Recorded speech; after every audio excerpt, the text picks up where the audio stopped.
राधे राधे दोस्तों, स्वागत है आप सभी का आपके अपने चैनल सनातन धर्म पर। दोस्तों, सफला एकादशी अपने नाम के अनुसार ही भक्तों के सभी कार्यों को सफलता प्रदान करती है। धार्मिक मान्यता के अनुसार इस एकादशी का व्रत करने से हजारों वर्ष की तपस्या करने के बराबर पुण्य फल की प्राप्ति होती है। मनुष्य के सभी पाप कर्म समाप्त हो जाते हैं और दुर्भाग्य भी सौभाग्य में बदल जाता है। आज की वीडियो में आप जानेंगे साल 2024 में पौष मास कृष्ण पक्ष की सफला एकादशी की व्रत कथा क्या है। साथ ही जानेंगे इस एकादशी का व्रत कब धारण करें, सफला एकादशी व्रत करने वाले साधक अपने व्रत का पारण कब और कैसे करें, और जानेंगे पारण का शुभ मुहूर्त क्या रहेगा। यह व्रत कथा पढ़ने और सुनने वाले साधक को राजसू यज्ञ का फल प्राप्त होता है, इसलिए एकादशी व्रत और पूजन करते हुए व्रत कथा का पाठ अवश्य करना चाहिए। व्रत कथा जानने के लिए वीडियो को पूरा जरूर देखें। वीडियो अच्छे लगे तो इसे लाइक और शेयर करना ना भूलें। यदि आप चैनल पर पहली बार आए हैं तो चैनल को सब्सक्राइब करके बेल बटन को प्रेस कर लें, जिससे नई वीडियो का नोटिफिकेशन सबसे पहले आपको मिल जाए। चलिए दोस्तों, सबसे पहले जान लेते हैं सफला एकादशी व्रत कथा क्या है। पौराणिक मान्यता के अनुसार महाराज युधिष्ठिर कहने लगे कि हे जनार्दन, पौष कृष्ण पक्ष की एकादशी का क्या नाम है, इस दिन कौन से देवता का पूजन किया जाता है और उसकी विधि क्या है, कृपा कर मुझे बताइए। तब भक्त वत्सल भगवान श्री कृष्ण कहने लगे कि हे धर्मराज, मैं तुम्हारे स्नेह के कारण तुमसे कहता हूँ कि एकादशी व्रत के अतिरिक्त मैं अधिक से अधिक दक्षिणा पाने वाले यज्ञ से भी प्रसन्न नहीं होता, अतः इसे अत्यंत भक्ति और श्रद्धा से युक्त होकर करें। हे राजन, द्वादशी युक्त पौष कृष्ण एकादशी का महात्मन तुम एकाग्रचित्त होकर सुनो। इस एकादशी का नाम सफला एकादशी है। इस एकादशी के देवता श्री नारायण हैं। विधि पूर्वक इस व्रत को करना चाहिए। जिस प्रकार नागों में शेषनाग, पक्षियों में गरुड़, सब ग्रहों में चंद्रमा, यज्ञों में अश्वमेध यज्ञ और देवताओं में भगवान विष्णु श्रेष्ठ हैं, उसी तरह सब व्रतों में एकादशी का व्रत श्रेष्ठ है। जो मनुष्य सदैव एकादशी का व्रत करते हैं वे मुझे परम प्रिय हैं। अब इसकी विधि मैं कहता हूँ। मेरी पूजा के लिए ऋतु के अनुकूल फल, नारियल, नींबू, नैवेद्य आदि 16 वस्तुओं का संग्रह करें। इस सामग्री से मेरी पूजा करने के बाद रात्रि जागरण करें। इस एकादशी व्रत के समान यज्ञ, तीर्थ, दान, तप और कोई दूसरा व्रत नहीं है। 5000 वर्ष तप करने से जो फल मिलता है उससे भी अधिक सफला एकादशी का व्रत करने से मिलता है। हे राजन, अब आप इस एकादशी की कथा सुनिए। चंपावती नगरी में एक महेशमान नाम का राजा राज्य करता था। उसके 4 पुत्र थे। उन सब में लुम्बक नाम का बड़ा राजपुत्र महापापी था। वह पापी सदा पर स्त्री, वैश्यगमन तथा दूसरे बुरे कामों में अपने पिता का धन नष्ट किया करता था। सदैव ही देवता, ब्राह्मण, वैष्णवों की निंदा करता था। जब राजा को अपने बड़े पुत्र के ऐसे कुकर्मों का पता चला तो उन्होंने अपने राज्य से उसे निकाल दिया। तब वह विचारने लगा कि मैं कहाँ जाऊँ और क्या करूँ।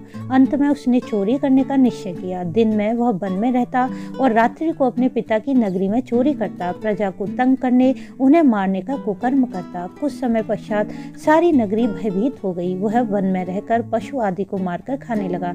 नागरिक और राज्य के कर्मचारी उसे पकड़ लेते किंतु राजा के भय से छोड़ देते। वन के एक अति प्राचीन विशाल पीपल का वृक्ष था। लोग उसकी भगवान के समान पूजा करते थे। उसी वृक्ष के नीचे वह महापापी लुम्बक रहता था। उस वन को लोग देवताओं की क्रीड़ा स्थली मानते थे। कुछ समय पश्चात पौष मास कृष्ण पक्ष की 10वीं के दिन वह वस्त्रहीन होने के कारण शीत के चलते सारी रात्रि सो नहीं सका। उसके हाथ पैर अकड़ गए। सूर्योदय होते होते वह मूर्छित हो गया। दूसरे दिन एकादशी को मध्याह्न के समय सूर्य की गर्मी पाकर उसकी मूर्छा दूर हुई। गिरता पड़ता वह भोजन की तलाश में गया।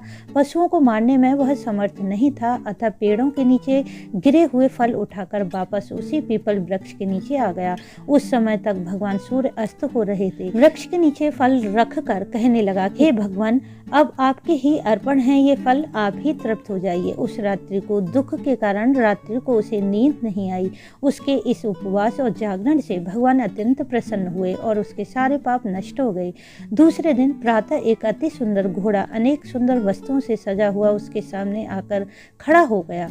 उसी समय आकाशवाणी हुई कि हे राजपुत्र, श्री नारायण की कृपा से तेरे पाप नष्ट हो गए हैं। अब तू अपने पिता के पास जाकर राज्य प्राप्त कर। ऐसी वाणी सुनकर वह अत्यंत प्रसन्न हुआ और दिव्य वस्त्र धारण करके भगवान आपकी जय हो ऐसा कहकर अपने पिता के पास गया।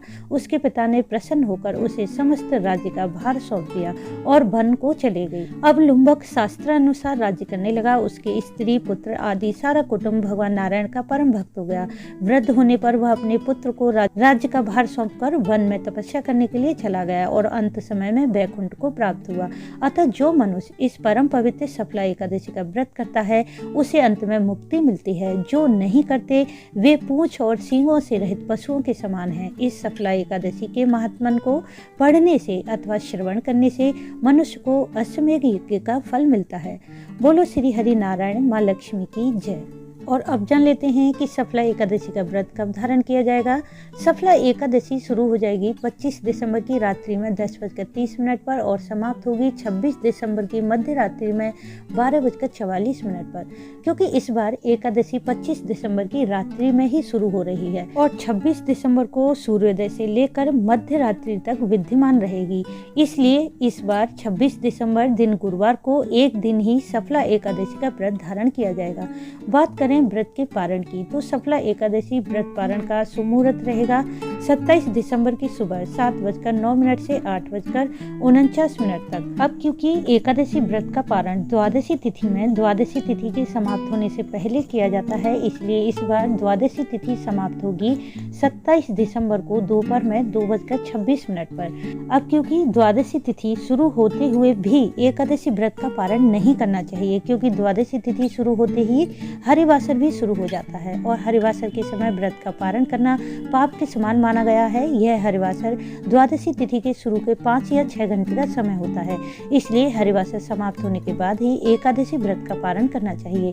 इस बार हरिवासर की समाप्ति हो जाएगी 27 दिसंबर की सुबह 7:09 पर। इसके बाद आप अपने एकादशी व्रत का पारण कर लें। पारण से पहले किसी ब्राह्मण को शुद्ध सात्विक भोजन कराएं, दान दक्षिणा दें। यदि ब्राह्मण का आना संभव ना हो तो आप ब्राह्मण के निमित्त भोजन की कच्ची सामग्री निकालकर किसी मंदिर में दे दें और पारण का सुमुहूर्त देखकर अपना व्रत खोल लें। दोस्तों, सफला एकादशी का श्रद्धा भाव से व्रत पूजन करने से मनुष्य के रुके हुए कार्य पूरे होते हैं, जीवन में सफलता सौभाग्य मिलता है, परिवार में सुख समृद्धि बढ़ती है और मृत्यु उपरांत मोक्ष की प्राप्ति होती है।